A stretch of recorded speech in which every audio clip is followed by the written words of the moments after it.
Anyone use Unchained? Ooh. So I kind of retracted this in my comments last night on Rajat's channel, but I do need to make a retraction because with Unchained, I made a false statement on Rajat's video. I said that there's a chance that they could rug you, but I was thinking of a different company. I don't know if it's Casa. I don't really want to say any names because I don't know for sure who it is, but there are some companies where the custodian holds one of your keys. They work with another custodian to hold one of your keys, and then you have the third key. So there is chance for collusion there. I don't think that that's how Unchained works. In fact, I know it's not. I mean, you could. I think you could hire like a lawyer, or you could leave it with your notary, your safety deposit box. So that is still a risk there. But Unchained only keeps one of three keys. So that was my mistake. I was thinking of a different company. But I do want to kind of touch on this quickly because this is an important thing. I think that a lot of Bitcoiners who are watching the show will probably be looking into in the future. Is this some sort of collaborative custody model for security and for inheritance stuff? And so basically what happens with Unchained is you keep one of your keys at your house, one key, one of your trusted family members, that could be your parents, your family, your brother, whoever, your lawyer, they keep one of the keys, and then Unchained keeps one of the keys. So if you lose a key, your Unchained and your lawyer, let's say, could unlock your Bitcoin for you. If your lawyer loses the key, which hopefully they wouldn't, but you and Unchained could work together to unlock your Bitcoin. So that's kind of the purpose of multi-sig. That's kind of the purpose of like a collaborative custody. And they have all of your information there. So if something were to happen to you, then your Bitcoin would be essentially taken care of. So they're a great service. I think they've helped a lot of people with their Bitcoin. And I'm not going to say anything bad about them, but people should be aware of like the risks there, or the cons, I would say. So the cons of something like that is that they know all of your information. It's full KYC.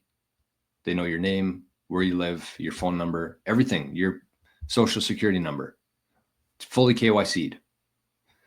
Second part is that they know your Bitcoin balance. Whatever key they're holding the Bitcoin to, they know how much Bitcoin you have. Every time you move Bitcoin, they know about it. So it's very, I wouldn't say intrusive, but like there's a lot there. They know a lot of things about you. And so when they know a lot of things about you, that provides, or that presents a risk or a liability to you. Because if the government all of a sudden turns unfriendly for Bitcoin, they subpoena a company like Unchained, they get your information, they get a key to your Bitcoin. Who knows what could happen with that? Plus, they're pretty expensive. So they're a good option. They would make sure that, if something were to happen to you tomorrow, your Bitcoin would be okay. And it's pretty hard to lose, I think, with a multi collaborative custody model like that. So good things. But if we're comparing that to super-backed security and inheritance protocol that we're working on now, with super-backed, a couple things here that are key. Zero KYC. We don't need to know your name. We don't need to know your phone number. We don't need to know your address. We don't need to know anything about you. So no KYC at all. Second part there is that we have no idea how much Bitcoin you have. All of the information in the text box, in your secret box, is all on you. We know nothing. We don't have no idea what's in there. We have no idea how much Bitcoin you have. So we don't know who you are, and we don't know how much Bitcoin you have. And we're significantly less expensive than an Unchained. Plus, built within the super-backed security inheritance protocol is a whole document of inheritance stuff, step by step, what you need to do, where you need to leave this, who you need to leave this with, whole thing, inheritance protocol. So if something were to happen to you tomorrow, your Bitcoin would also be in good hands. And it wouldn't be us. We wouldn't be moving anything around. We don't have a key to it. We don't know how much Bitcoin's in there. We know nothing, but we would tell you exactly how to proceed. So I strongly suggest at least doing your homework into Unchained, understanding the benefits, the risks. And if you're looking for a better security and inheritance protocol built into the same thing, reach out. Contact. We're going to have a website probably soon. Hopefully I'm working on today. That's kind of my main goal for today, is a website. So this is all still kind of under wraps. Everything's been word of mouth so far, but we've been very busy with it. And we've had several people now sign up for the super backed service. So contact info below, 88sats@proton.me. Just shoot me an email saying, I want to learn more about super backed. That's it. We'll set up a call, 0 risk, 0 pressure. We're not salespeople. We just want to help people with this stuff. Because if you're anything like me, I lay in bed or laid before discovering this, but laid in bed thinking about how I can best secure my Bitcoin and what are the risks of having it here? What are the risks of doing this way? How can I improve that? And to me, this security, super backed security inheritance stuff is as close to bulletproof as you can get. So it's not for everybody, but it's going to be for a lot of Bitcoiners for sure. And I'm extremely excited that we can offer it to people.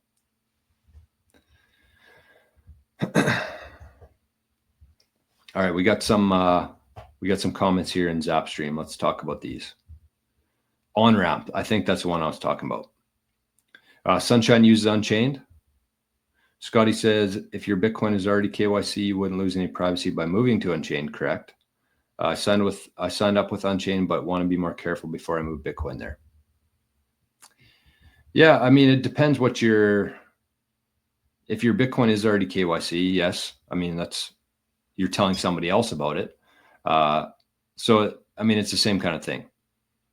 The more people who know you have Bitcoin, probably the worse you are, I think, in the grand scheme of things.